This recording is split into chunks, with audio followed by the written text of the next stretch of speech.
Hello and welcome to yet another episode of Rum and Relationship. Cheers. Yes.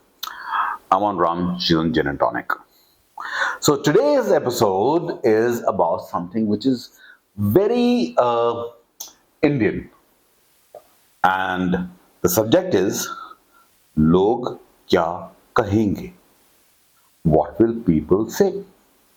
And if you've been in India for any amount of time, you know exactly what I'm talking about.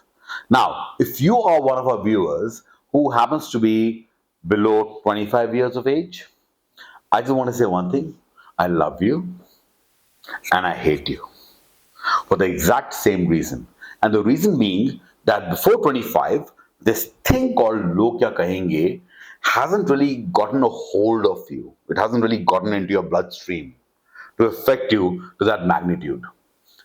After 25, it's going to hit you. I mean, there's no vaccine for it. There's nothing for it. You can't take any tablets for it. It's going to come your way like a bloody tsunami. So I love you because you're not affected, and I hate you because I'm way past 25. so, so, Gauri, why is this thing so powerful? Log kya kahenge? I think it's more about how you let other people's opinions affect you than who you really are. If you truly understand who you are, then the other people's opinions don't really matter so much. But who gave them the authority Us, to remark? I didn't give them.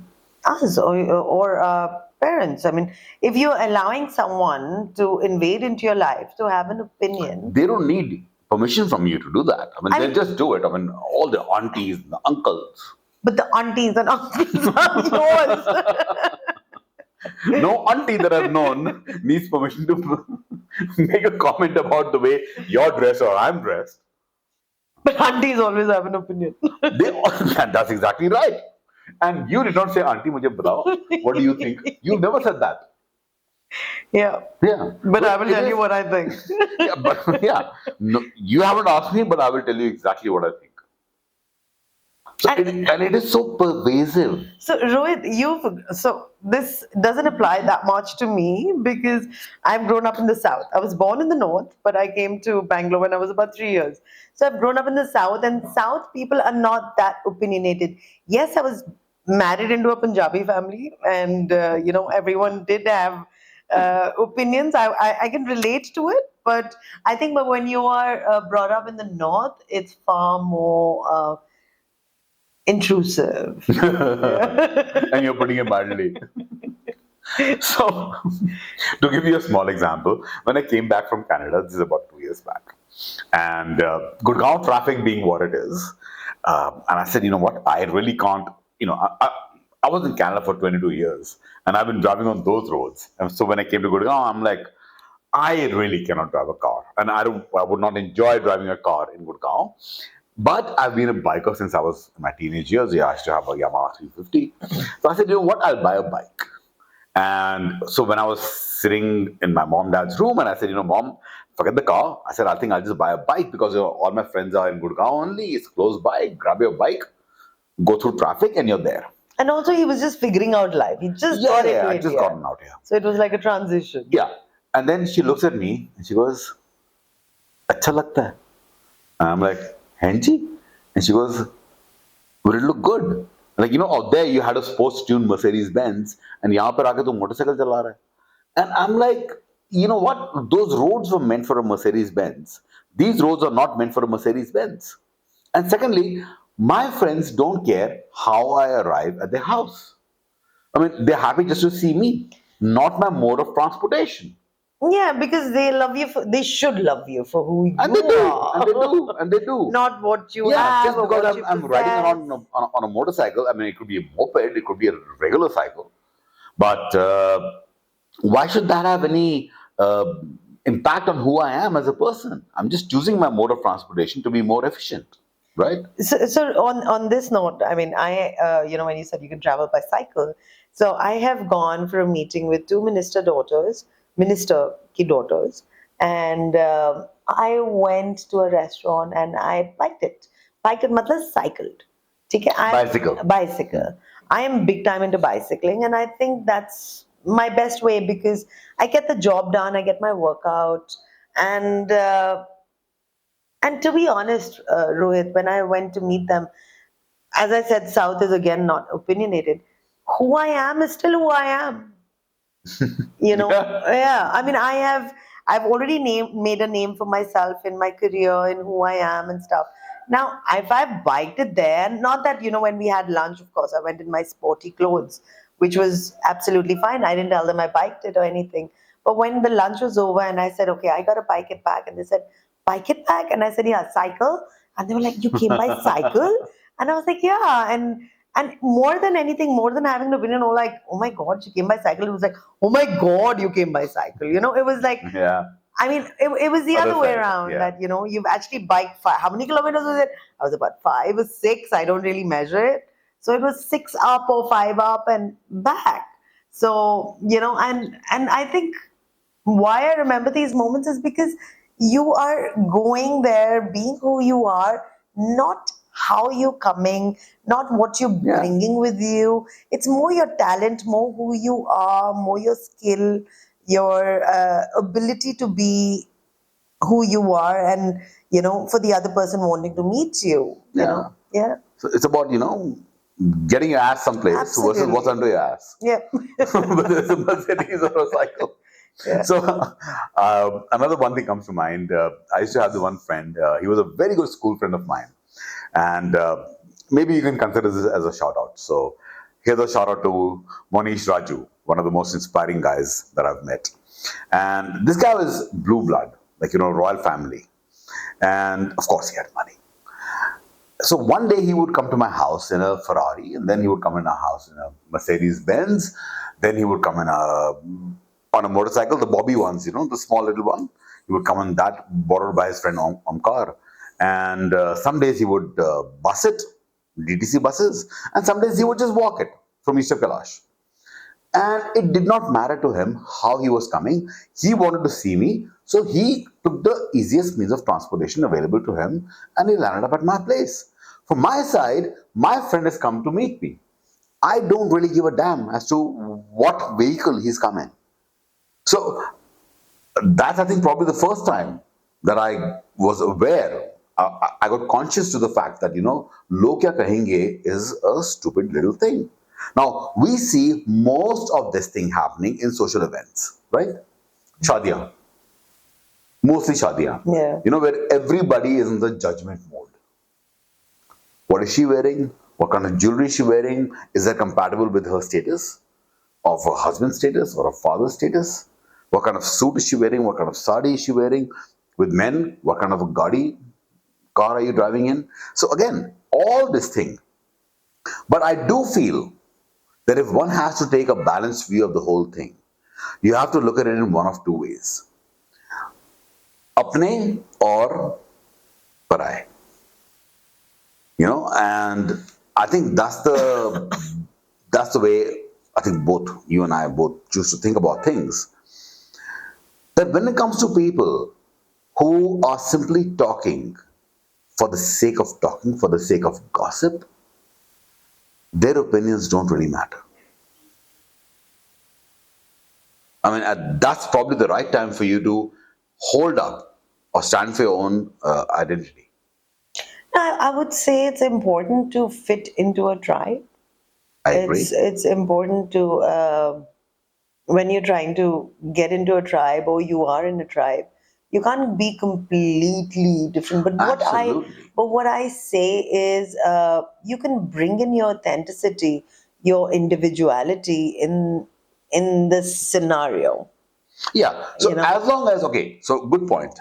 So as long as, let's say, you're going to a wedding or a function of an anniversary party or something, as long as you're not disrespecting the event or the people who've lovingly invited out there, be cognizant of that. And you might need to go slightly out of your way in terms of your personality to accommodate their feelings. But on a day-to-day basis, your decisions about yourself. on who you love, how you dress, how you travel, how you treat people. That's your own individuality. It's your And it's life. your life. They should not have any say in this, because at the end of the day, are you telling them how to lead their lives? No, right? As long as you are not telling them how to lead their lives, I feel they have no right in telling you how to lead yours within limits, like you just pointed out. Now, when it comes to internal side, our own family, our close circle of people, our inner core, let's say, out there, I would say lean back a little bit more, and that's fine. Why not? These are people that care for you; they love you. So if you have to slightly digress from who you really are, just to make them feel better about you, I find absolutely no harm in doing that. I think it's more worth it when you're really carving a life for yourself, whether it's a choice of Yeah. your career. Because when I started with my career, nobody understood what I was doing. And I didn't really expend my energy in trying to even show them, or not show them, show to, because I was a makeup artist. It was, people saw it eventually, people heard about it. But I never really tried to change people's opinion, because initially, kya hota tha ki, I was a makeup artist, makeup artistry wasn't known that much, and everyone's like, parlor hai, you know? The No, classic nahi, parlor parlor, nahi hai. parlor wali hai. So that used to bug me. That was one kida I had, where I had to prove my what I was doing in terms of just explaining. If you understood, great. If you didn't, too bad. But that's what I'm doing. That's who I have. That's something that I've chosen to do. And so I would say, yeah, you also had some story about your Yeah, career, I right? did. Yeah. Yeah, so I have a story of my own. When I was in Canada, I had my own firm, which was into brand and communications, and I got into photography and specifically food photography. Turns out that I had a God-given talent in that, and I did rather well. And in about 5 years' time, I was literally one of Canada's top five food photographers. Now, when I go back home and told people, क्या कर रहे हो? Photography कर रहे हो? हाँ, so अच्छा तुम photographer हो? Now, in India, when you tell people that you're a photographer, the first thought in the mind comes is this guy who's at a wedding holding a camera with a flash and saying, "Uncle, uncle, यहाँ जरा side पे होना." That is भैया मेरी the photo ले लो. exactly. So that is what they thought I was doing after moving myself from India all the way to Canada to become a photographer, like Gauri beautifully described it right now. That's not what I was doing. I was one of Canada's top five photographers, food photographers. So at that point in time, I'm sure tongues would have wagged. ये क्या कर रहा है? Photographer है, हमारा बेटा तो इस कंपनी में वो वाइस प्रेसिडेंट है, यहाँ पे हमारा बेटा प्रेसिडेंट है, इनका बेटा देखो। स्टेटस नहीं है. हाँ, स्टेटस स्टेटस नहीं नहीं है. है, स्टेटस नहीं है, Very LS. हाँ, exactly. So So we both are very LS. very LS, no HS element to us. Makeup artist is a parlor, I'm photographer with camera. So बाकी टैलेंट तो छोड़ ही दो. वो छोड़ो, वो है ही नहीं। है ही नहीं. So I think in those cases, where it's your own family, yeah, you know what? Idea is to live a relaxed life. Chill out a little bit. If somebody says, fine, you know what, dress for the occasion, dress for the occasion. But the big things in life, where people are dictating the essentials, like, where you live, how you travel from one point to the other, how you dress. Is it for people or is it for your own convenience? Now, secondly, tomorrow, Gauri is somebody who always dresses for comfort. That much I And believe. style, and And style. style. Okay. And that'll never change. So tomorrow, regardless of what anybody might say about her, she is not going to change. So that's a place, where she will actually put a stake in the ground and say, sorry, not accommodating, not bending even 1 degree on that one. And that's how it should be. And similarly, even for me, like, how I move around, what do I do, the choices that I make in life, as long as they're serving me and they're not affecting anybody else negatively, I'm okay with that. Right? Absolutely. So, by all means, maintain your individuality. If you are less than 25, you better see this episode 4 times. because it's coming at you. Yeah, because I think when you're younger, you are getting out there, you're building your confidence. You want to, you know, not, and I don't even think you should be so affected. The only people who matter at that point are the ones who really care for you, the ones who really wish well for you. And there are times your own parents might say something, but that's okay as long as you know who you are, you're true to yourself, and you can retain your individuality by being unaffected by what people really think about you or speak about you or have an opinion about you or even judge you. And again, get a closer look into the ये जो लोग क्या कहेंगे, ये लोग हैं कौन? Like, who are these people?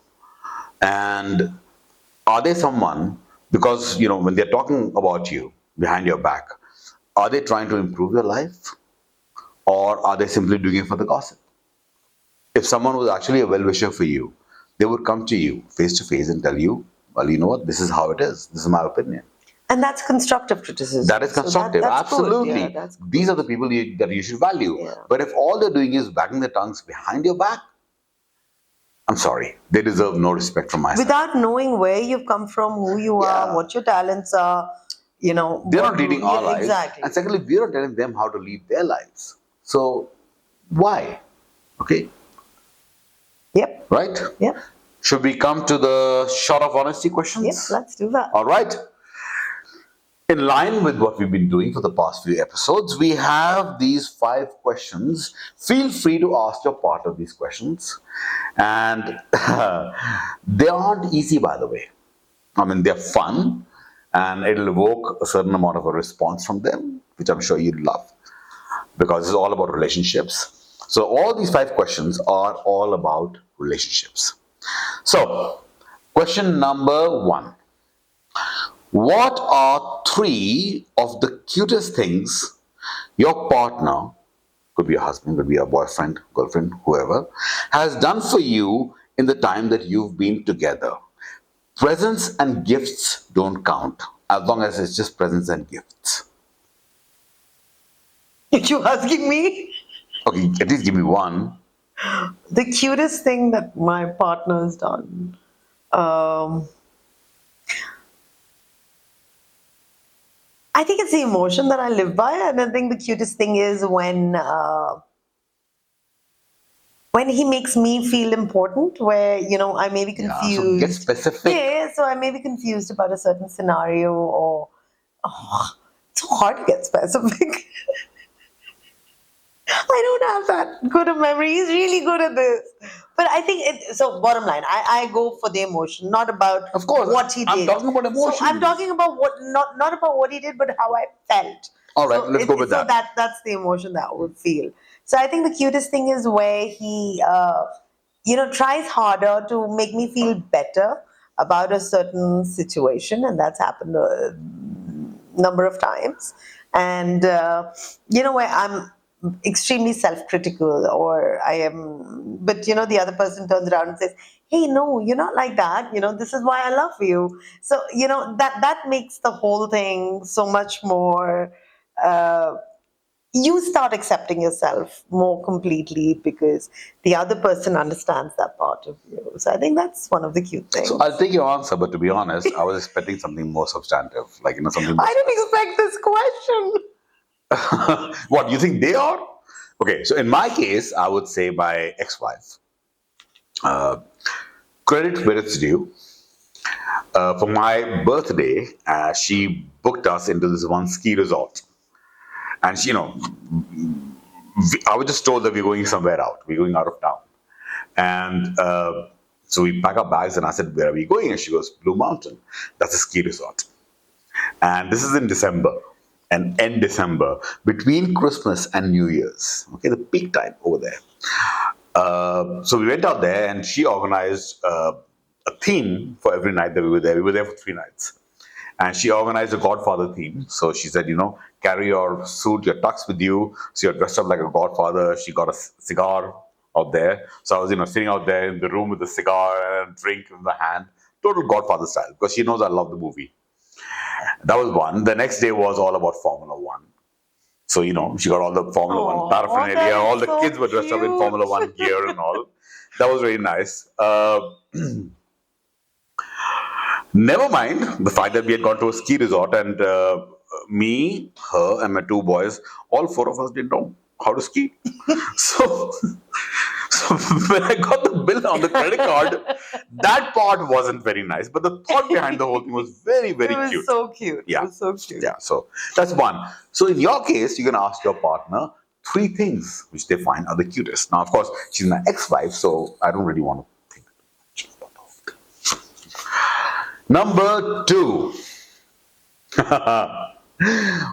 What's the one thing I do in the car that drives you absolutely crazy?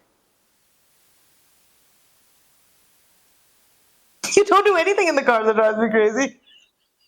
So, so I'm going to answer this question in the reverse format. Okay. Okay. My ex-wife used to do something in the car that used to drive me absolutely crazy. And that is, not kidding. This is verifiable information.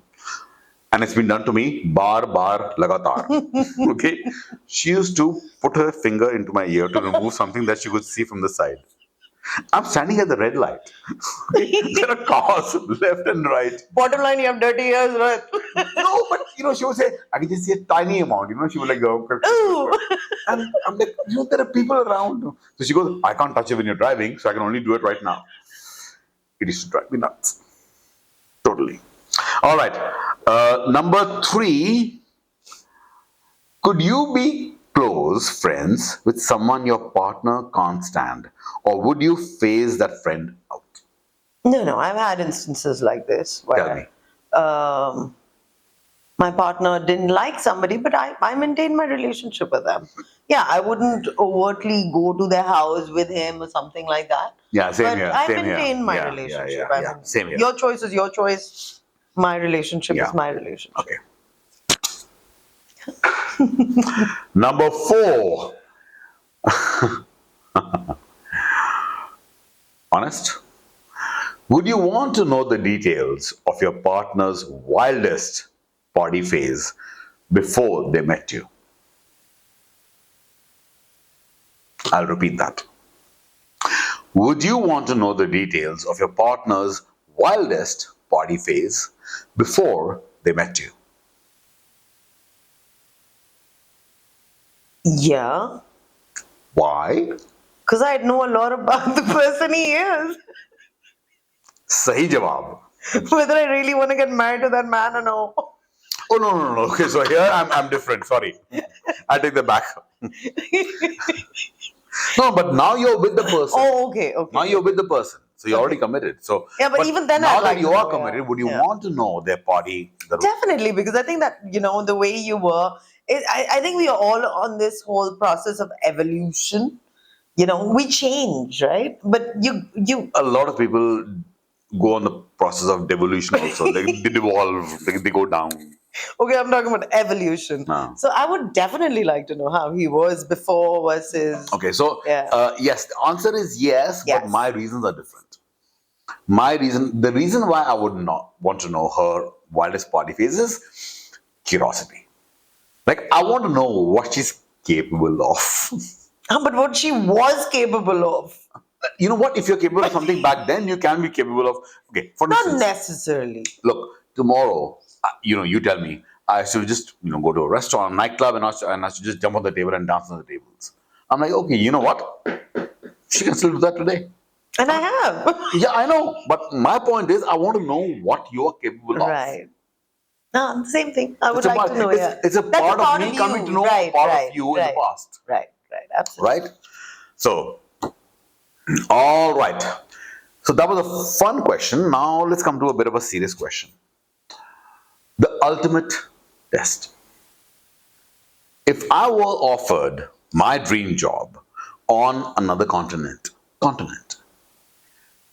would you expect me to turn it down for the relationship, or would you be prepared to uproot your life to come with me? I think it depends on how important it is to you. Exactly my answer. Exactly. I think it all comes down to the relationship stage that you're in right now. Yeah. I mean, if you're having problems, this thing will not end well, guaranteed. But if you're solid as a couple, as long as your dreams, your combined goals are being met by that move, then it doesn't matter who's moving who.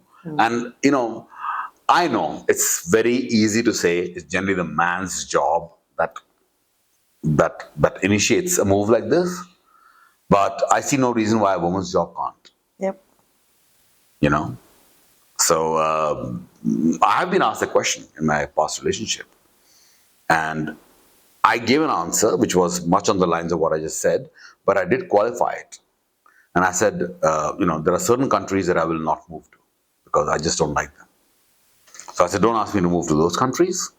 Other than that, any other country, as long as the family unit is secure. Because you know what? I've also had cases where one of my friends, he's in the hotel sector, and in hospitality, you have to keep moving around. Right. So he's had to uproot his girls, from one school, they're young girls, from one school to the other. And they didn't like it because they're young, they're children. Like, you move to a new city, now you have to start making your friends again. Before you know it, in 2 years, you're moving to another one city. Again, you have to make new friends. Yeah. So, your social circle is never permanent. Your relationships around your community are never permanent. So that kind of damages it. Sure, from the career progression point of view, it might make sense. But then on the other side, look at what you're actually, hurting. Stability nahi hai. So, having said that, that brings us to the end of this episode. And as usual, what's the word? Like, share, subscribe. Everyone says it, so we're just saying it. If you want to do it, do it. If you don't want to do it, don't do it. And on that note, cheers to Ramen relationships and to all of you. We will see you next week. Bye-bye. Bye.